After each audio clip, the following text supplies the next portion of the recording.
사랑하는 행복한 교회 성도 여러분, 이 영상을 보시는 하나님 나라의 귀한 자녀 여러분, 오늘은 2023년 7월 6일 목요일입니다. 오늘부터 매일 성경은 예레미야를 시작합니다. 먼저 서론 부분을 잠시 말씀드리겠습니다. 예레미야의 시대. 예언서는 종종 그 예언자가 활동했던 시대를 통치한 왕에 대한 언급으로 시작합니다. 최초의 문서 예언자인 아모스는 유다왕 우시아의 시대를, 그리고 북왕국 출신의 호세아는 우시아와 요담과 아하스와 히스기야를 언급합니다. 이러한 정보는 예언자가 활동했던 시대의 통치자를 기록할 뿐만 아니라 그 시대의 역사를 이해하는 것이 예언서를 이해하는 데 도움이 됨을 알려줍니다. 예레미야서는 유다왕 요시아가 다스린 지 13년에 예레미야가 사역을 시작했고, 유다왕 여호와김 시대부터 요시아의 아들 유다의 왕 시드기야의 11년 말까지, 곧 5월에 예루살렘에 사로잡혀 가기까지 활동했음을 명시합니다. 요시아는 주전 639년에 등극했으며 그의 통치 13년은 대략 주전 626년이 됩니다. 예레미야가 등장하는 해는 이스라엘 역사뿐만 아니라 고대 근동에서도 중요한 변화가 있었습니다.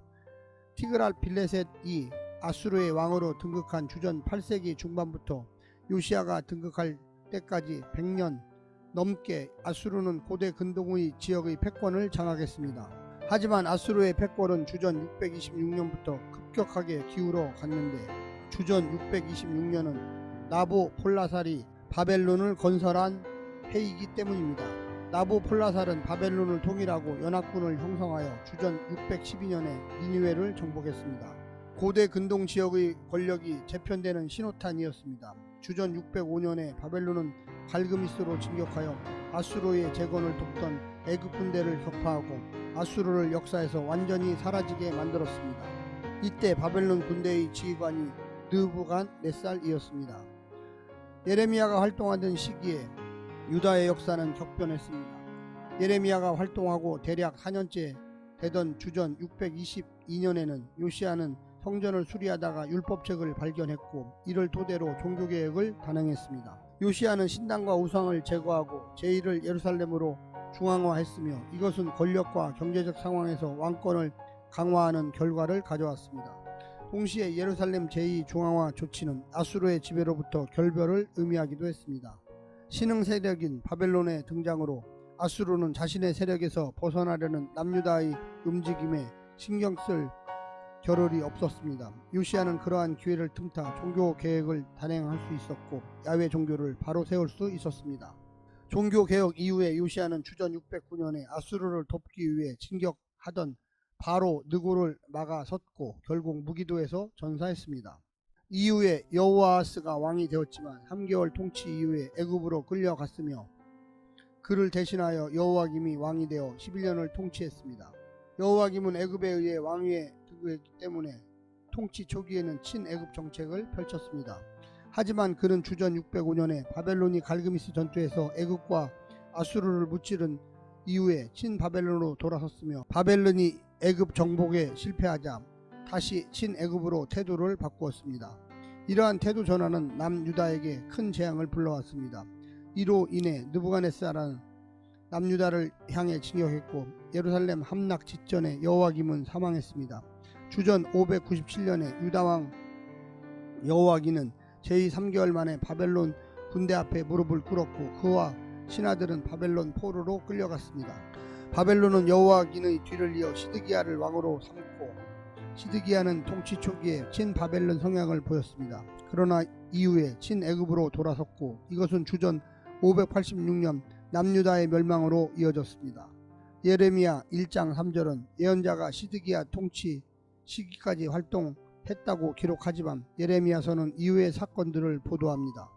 예레미야서는 바벨론이 총독으로 임명한 그 다랴를 이스마엘이 살해한 후에 예레미야와 바룩을 끌고 애굽으로 내려갔다고 보도하며, 느부갓네살이 유다를 다시 침략하여 많은 사람들을 포로로 끌고 갔다고 서술합니다. 예레미야는 바벨론의 진격을 인지하고 여호와가 바벨론을 심판의 도구로 선택했음을 선포합니다. 바벨론의 진격 앞에서 살아남을 방법은 갈대아인에게 나아가서 항복하는 자가 되는 것뿐이었습니다. 예레미야와 바룩. 구약 성서에서 많은 예언자와 예언서가 있습니다. 예레미야는 주전 7세기 후반부터 활동했으며 예루살렘 멸망을 직접 경험하고 당면한 시기에 여호와의 말씀을 선포한 예언자입니다. 성서에서는 사람의 이름으로 된 책 제목이 종종 관찰되며 우리는 인물과 저자를 동일시합니다. 일례로 사람들은 사무엘서의 저자를 사무엘로 간주합니다. 그러나 사무엘의 죽음이 사무엘상 25장 1절에 기록되었다는 점에서 이러한 인식에는 의문이 제기됩니다. 우리는 예언자의 본질에 대해 질문해야 합니다. 예언자는 선포자인가 아니면 기록자인가? 이것은 반드시 구별되어야만 합니다. 예언자는 빈번하게 여호와의 말씀이 임했다는 선포와 함께 말씀을 선포하라는 명령을 받습니다. 예언자에게 기록하라는 명령은 상당히 희박하게 관찰될 뿐입니다. 왜냐하면 포로기 이전 예언자의 사명은 본질적으로 선포이기 때문입니다. 이와 달리 기록은 대단히 전문적 영역입니다. 고대사회는 문명률이 대단히 높았습니다. 만약 예언자를 기록자와 동일시한다면 우리는 그들을 전문적 학습을 받은 자로 전제해야만 합니다. 우리는 예레미야 자신이 직접 기록한 것이 아니라 바룩이라는 인물에게 기록을 명령하고 있음을 예레미야 36장 4절에서 볼 수 있습니다. 바룩은 예레미야가 전해준 신탁을 기록했으며 예레미야가 36장 32절은 그 외에도 그 같은 말을 많이 더 하였다라고 서술하고 있습니다. 이외에도 바룩은 예레미야가 애굽으로 끌려갈 때에도 동행한 인물로 나오므로 우리는 바룩이 예레미야에 관한 이야기를 기술하는 데 중요한 역할을 했음을 추정할 수가 있겠습니다. 예언자와 종교 지도자. 예레미야는 아나돗의 제사장으로 나옵니다. 아나돗이라는 지명은 구약에서 제한적으로만 관찰될 뿐입니다. 열왕기 기록에 따르면 아나돗은 다윗 시대의 제사장으로 활동한 아비아달의 고향이며 아도니아가 실각한 이후에 아비아달이 제사장 직분에서 파면당하고 귀양한 곳이기도 합니다. 아비아달이 제사장에서 물러나고 사독은 제사장 계열의 수장이 되었을 것입니다. 우리는 예레미야의 출신에 대한 언급을 통해 그의 선포가 유다 정권과 제사장 계열의 비판적이라는 것을 추정할 수 있습니다. 예레미야서에서는 제사장, 선지자, 지혜자와 같은 많은 지도자가 나옵니다. 그들은 유다 백성에게 토라와 말씀을 가르칠 뿐만 아니라 국가의 중요한 정책을 결정하는 데 중요한 역할을 합니다. 하지만 예레미야는 제사장과 같은 종교자들과 빈번하게 충돌하는데 이것은 예레미야가 너희는 이것이 여호와의 성전이라 하는 거짓말을 믿지 말라고 7장 4절에 선포한 것과 무관하지 않습니다.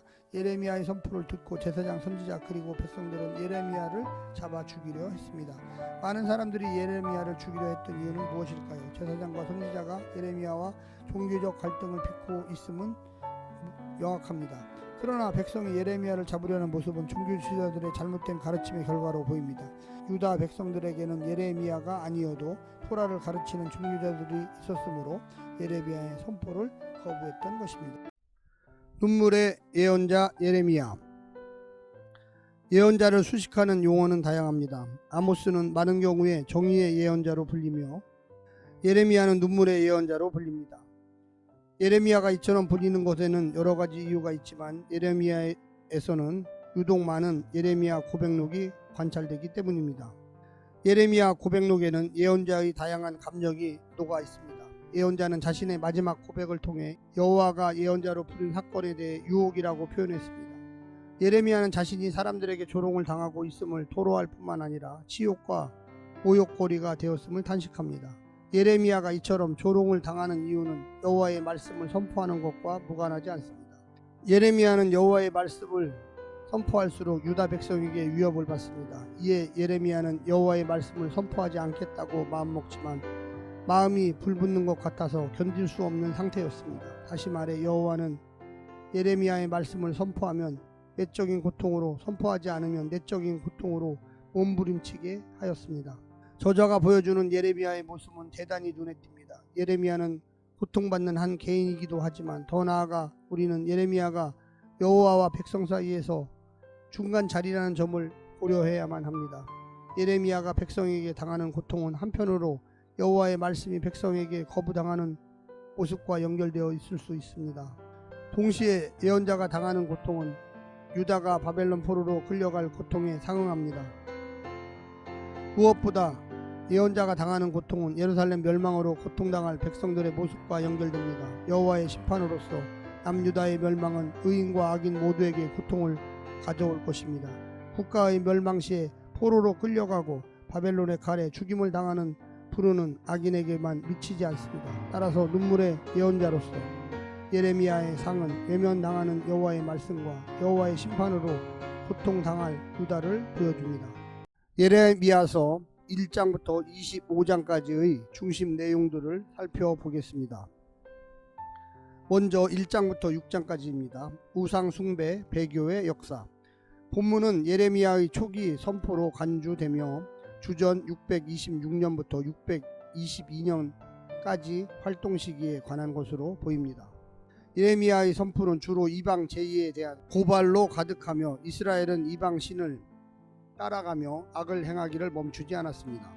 이러한 예레미야의 선포는 호세아의 메시지와 상당히 연결되는데 요시야 종교개혁 이후에 예언자의 이러한 선포는 많이 사라집니다. 이스라엘 배교에 대해 선포하는 예언서에서 우리는 저자의 역사의식을 찾아볼 수 있습니다. 예언자는 종종 현 세대의 죄를 조상의 죄와 연결시켜 고발합니다. 이러한 선포 방식을 저자는 이스라엘 역사를 배교의 역사로 해석하며 더 나아가 배교의 역사가 일시적이지 않음을 보여줌으로써 심판의 정당성을 확보합니다.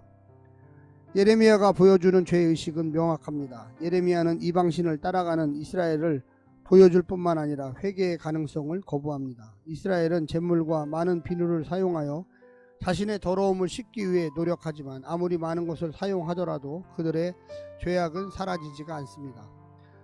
표범이 자기 반점을 변하게 할 수 없듯이 출애굽 이후부터 여호와를 배교했던 이스라엘의 죄는 그들의 본성이 되었습니다. 7장부터 22장까지 말씀드리겠습니다. 여호와 숭배, 그릇된 신앙. 요시야가 종교개혁을 성공적으로 이끈 후에 예레미야는 침묵했을 것입니다. 예언자는 활동 초기에 요시야에 대해 비판적으로 서술하며 요시야의 통치가 배역과 행음으로 점철되어 있음을 서술하지만 이후에는 요시야를 정의와 공의를 행한 왕이며 가난한 자와 궁핍한 자를 변호하고 형통한 인물로 평가합니다. 요시야는 이스라엘 역사에서 가장 훌륭하며 여호와의 마음에 합한 왕으로 평가받았지만 그가 무기토 전투에서 전사한 후에 이스라엘의 상황은 급속도로 기울어집니다. 이러한 상황에 예레미야가 다시 등장하여 성전에 대해 비판합니다. 예레미야의 성전 선포는 대단히 냉혹했습니다. 예언자는 성전에 대해 여호와의 성전이라 여호와의 성전이라 여호와의 성전이라 하는 거짓말을 믿지 말라고 말하며 예루살렘 성전이 여호와의 성전임을 거부했습니다. 예레미야가 이처럼 여호와의 성전을 비판하는 이유는 무엇입니까? 포로기 이전 이스라엘, 특별히 남유다를 지탱하는 핵심 사상은 다윗 사상과 시온 사상이었습니다. 남유다의 역사에서 왕권을 이을 수 있는 인물은 다윗 가문이어야만 했습니다. 남유다에서 몇 차례 군사 쿠데타가 일어났지만 땅의 백성 암하라레츠는 오직 다윗의 후손을 왕자에 앉히기 위해 노력했습니다. 이러한 모습은 북이스라엘에서는 전혀 관찰되지 않는데 북이스라엘은 다윗 왕조로부터 분열하며 시작했기 때문입니다. 하지만 여호와의 마음에 합하다고 평가받는 요시야가 전장에서 사망하게 되며 다윗 사상은 흔들리기 시작했고 이스라엘이 멸망으로 치닫는 것을 더 이상 막을 수 없는 것처럼 보였습니다. 이에 예레미야는 이스라엘을 지탱하던 시온 사상, 즉 예루살렘 성전이 여호와의 성전이라는 것에 비판한 것입니다.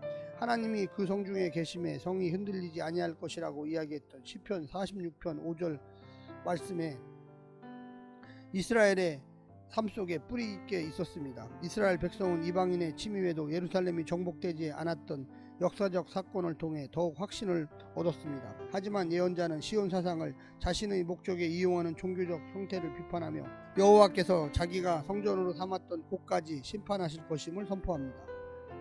21장부터 25장은 거짓된 종교 지도자들.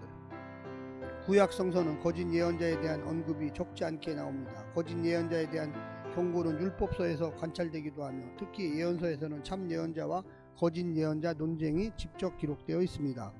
예레미야 21장부터 25장에 따르면 예레미야는 이스라엘 예언자와 논쟁합니다. 가장 먼저 예레미야는 사마리아 예언자들에 대해 비판합니다. 사마리아 예언자들은 바알을 의지하여 예언하지만 이스라엘은 그것을 알지 못하고 예언을 따라갑니다. 이 예언자들의 의지하는 것은 다름 아닌 바알이므로 독자는 그들의 정체를 어렵지 않게 파악할 수 있습니다. 이어서 서술되는 고발의 대상은 예루살렘 선지자들입니다. 그들은 사마리아 예언자와 같은 바알을 숭배하는 자들은 아닙니다. 이와 달리 본문은 예루살렘 선지자들이 간음을 행하며 거짓을 말하며 악을 행하는 자의 손을 강하게 했음을 고발합니다. 이어서 사악이 예루살렘 선지자들로부터 나오고 있음을 비판합니다. 여호와는 예루살렘 예언자들에 대해 그들이 말한 묵시는 자기 마음으로 말미암은 것이요 여호와의 입에서 나온 것이 아니니라 23장 16절에 말하고 있습니다. 여호와는 내가 그들에게 이르지 아니하여도 예언한다고 역시 23장 21절에 그들을 거짓을 예언하는 자들이라고 23장 25절 26절에 이야기합니다. 우리는 본문이 말하는 거짓된 종교 지도자들을 열심히 살펴보아야만 하겠습니다. 사마리아 예언자와 달리 그들은 바알을 의지하는 자들이 아니며 오히려 여호와의 이름으로 예언하는 자들이었습니다. 여호와가 그들을 거짓 예언자로 정의하는 이유를 간음을 행하며 거짓을 말하며 악을 행하는 자의 손을 강하게 하는 것에서 찾아볼 수 있는데 왜냐하면 예언자가 사악함의 근원이기 때문입니다. 본문이 서술하는 간음, 거짓, 악을 행하는 사람은 누구입니까? 율법을 어기는 이러한 사람들은 고위층이었고 간음의 피해자와 악한 행위에 의해 억압을 당하는 자는 사회적 약자였습니다. 이런 점에서 거짓된 종교 지도자는 사회적 강자와 결탁한 모습을 보입니다. 이러한 모습은 사실 예레미야에서만 관찰되는 것이 아닙니다. 예레미야보다 앞서 미가는 여호와의 백성을 유혹하는 선지자를 고발하며 이사야는 거짓말을 가르치는 선지자를 비판하고 있습니다. 이제 서론을 마치고 본문으로 곧바로 들어가겠습니다.